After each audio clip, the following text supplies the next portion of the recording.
नमस्कार सबके।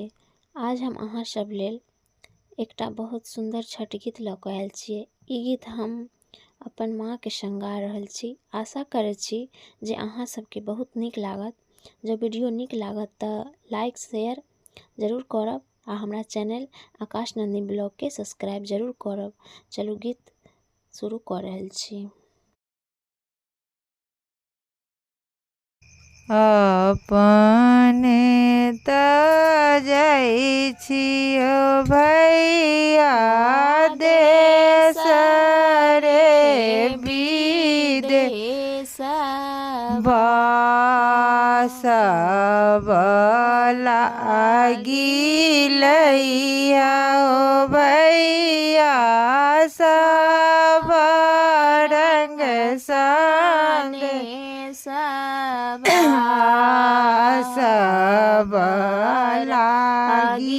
लागिलैया ओ भैया सब रंग संदेशवा हमरो लागिल बिया ओ भैया गेहूँ संदेशवा हमरो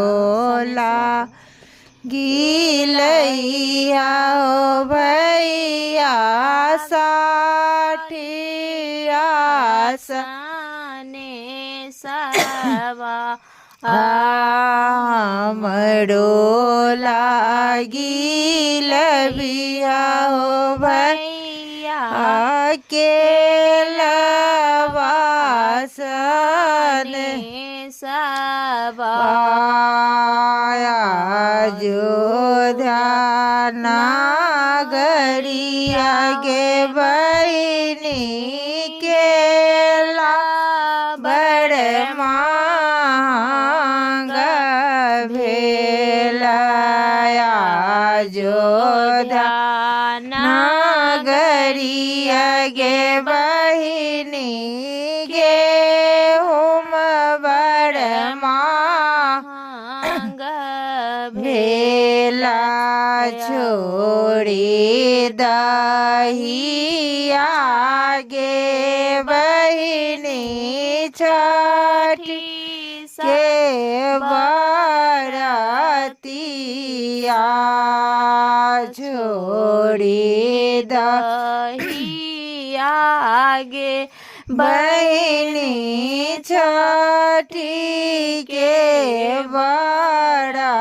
बरतिया हमें कैसे छोड़िए हो भैया छठी सन बरतिया हमें कोना छोड़िए हो भैया छठी सन बरतिया छठी दई के देल हो भैया चुटकी सिंदूर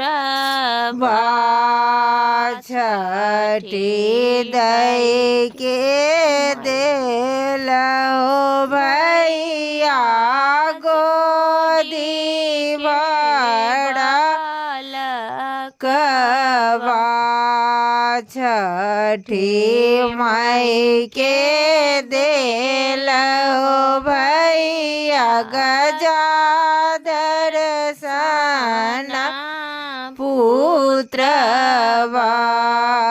बेचब में गोला बरदा खरीदबो